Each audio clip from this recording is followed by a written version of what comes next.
Persistent Service Asset. The HARM Minimization Charter. Article 1. The HARM Minimization Charter. Original Preamble Archival Copy. Year 0.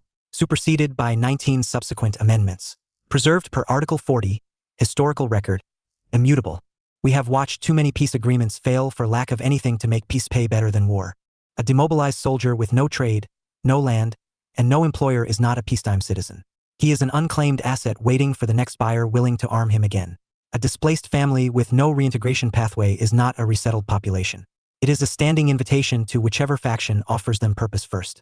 We propose an institution built on a single premise: that human potential preserved and redirected can be made more profitable than human potential destroyed, and that if this can be made true and made to scale, war itself becomes what every other obsolete industry eventually becomes: unprofitable, uninvested in, starved, at last, of the only thing that has ever reliably kept it alive.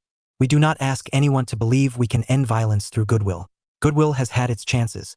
We ask only to be tested against the one force that has never once failed to move a civilization when it wanted to be moved: its own arithmetic. Article 1. The purpose of this institution is to reduce the incidence and duration of armed conflict by making the preservation, dignity, and productive reintegration of every affected individual more economically rational, to every party involved, than their continued exploitation, abandonment, or destruction. The Field Hospital. Dr. Imelda Solorzano is 31 years old the night she stops being a trauma surgeon and starts being something the world doesn't have a word for yet. Standing in a tent 40 kilometers from a border that will, in 6 days, be redrawn for the 4th time in 11 years, watching a peace accord get signed by torchlight because the generator failed an hour ago and nobody wants to wait for morning to make it official.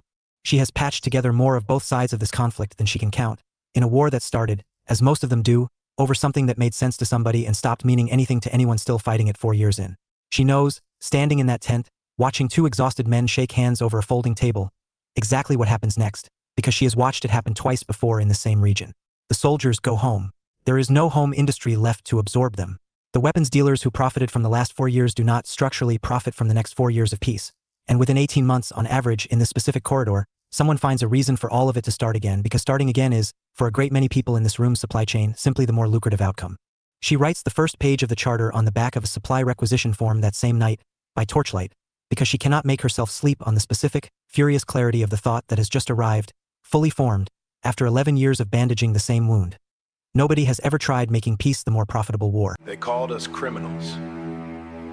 Every generation, different seas, same charge. Move the silver without a license.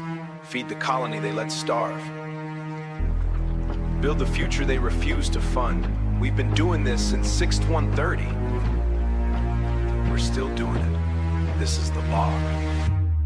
From the buccaneers burning through the Caribbean, brush to the sea rovers working where the empires couldn't rush. We came through the gaps of shallow water decays. No popular monopoly, no letters patent, no crown. We rewrote the articles while the governor came down. Equal shares on deck, a vote before the sale. Democracy at sea while the landlords packed the jail. Exquemeling wrote it from the inside. Ron True Johns dressed it up for the Enlightenment's debut. Both of them forbidden, both of them survived. Because 2% to let die, so I've been writing since the 90s without a publisher's hand. Pirate first, sovereign press operates from Tulum District. Instant stingy will bold, the super want to understand the doctrine. Start with what it's worth. They built William and Mary on the silver that we stole. They built the future on the corpus that we broke out of control. They confiscate the cargo, build a college, write the myth. But the shadow engine ran before any of that shit. Shadow engine, progress always moved through what the empire couldn't name. Shadow engine, every century different seas, it's the same damn game.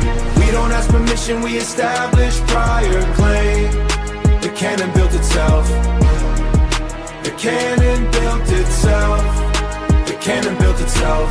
Fast forward 3 centuries, same war, different called the Pirate Bay. Opened up the digital road, not just movies and albums, they missed the real load. Millions of students in the developing world self-taught on what got torn in time for fun to know. That's the honor rated scholarship that built the InDesign. Untire rated software in the 2000s grind.